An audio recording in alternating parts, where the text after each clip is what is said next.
One of the ways that we use colour in our summer gardens is by planting up containers, and containers are really useful in the summer because you can move them around to different parts of the garden as you find that there's perhaps a lack of colour in a particular area. They don't need to stay on the patio or the terrace close to the house. They can be a movable feast.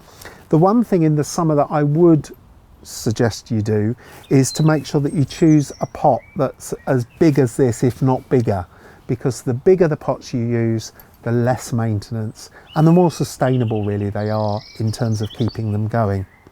But when it comes to colour, it really allows you to perfect your colour scheming.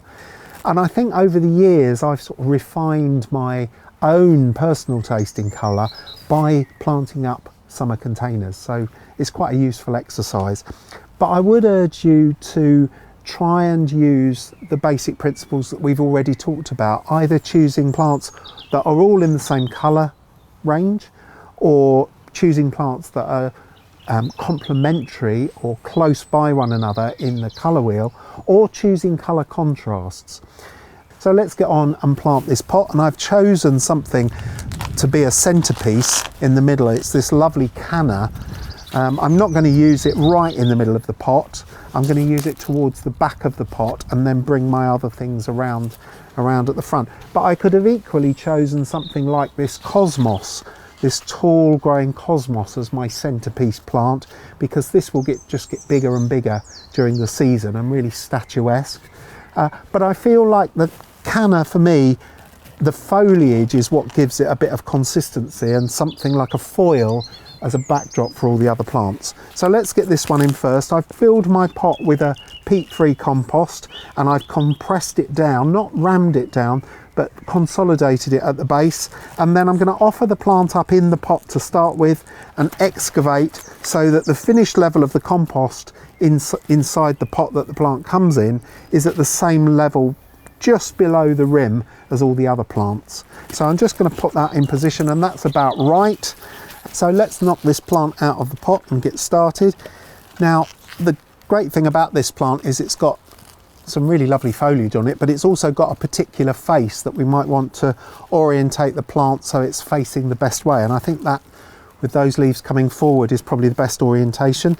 And we've excavated too much soil, compost rather, so we can just fill in a little bit underneath it, press down on it, and then pack that soil in underneath the root ball of the plant, just so that it holds it well in position. And then in the small space behind the root ball where it meets the edge of the pot here, just pack that in really generously so that it holds that plant nice and upright, nicely in position. And then I'm going to take one of these really strong pink diaceas. Now, diaceas have been bred a lot in the last 10 to 20 years. There are all sorts of different colours, and they're such reliable plants. They go on flowering and flowering and flowering. You don't have to do lots of deadheading, but they do also come back from year to year. So I've dug some up over the last 2 or 3 years, dug them up out of my containers. So this I've knocked from the pot, and I'm going to use this as my intermediate at the edge here. Make sure that you get the top of the root ball at the same level as all the other plants, and then pack under it to keep it in position. And this will grow up and out and hang over the side of the pot, and also give some bulk and stature on the edge of the pot as well. And then I've got another one to go in the other side. So this one's called Diacea fuchsia, as in the fuchsia pink, I guess, but it's such a strident colour, and you can see that the strength of that colour holds up really well against the heliotrope. So there's the other one in position. And then I'm going to finish it off with some petunias. So I've knocked this one out of the pot, and I'm just going to add a little bit more compost into the front of the pot here, just to bring the levels up, a little bit more in there. Pack it in around those diaceas before I put that petunia in at the front. Do you know, I need even more compost in there. It's amazing where it goes. I'm just going to reach around and put some of that compost in there. Bring that level up, pop my petunia in, making sure that it doesn't interfere with the foliage of the diacea there. And you can already start to see, here's another petunia for the front, you can already start to see these colours through here are really strong and vibrant and combine really well, and yet show each other up, because we've got a strong harmonious group of colours, but they're strong and deep colours that really have impact. So another one of those. You need to be quite careful with petunias. You need to try and keep the compost off the leaves, because they've got slightly sticky leaves and compost will adhere to them.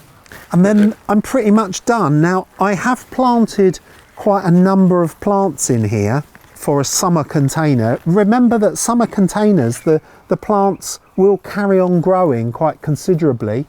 So you need to allow enough room for the plants to grow, but still plant them densely enough so that you get some sort of impact. So that's pretty much it really. Water it well, keep it fed with perhaps a high potash tomato fertiliser during the summer, and that will go on to give loads of pleasure on a sunny patio all the way through the summer.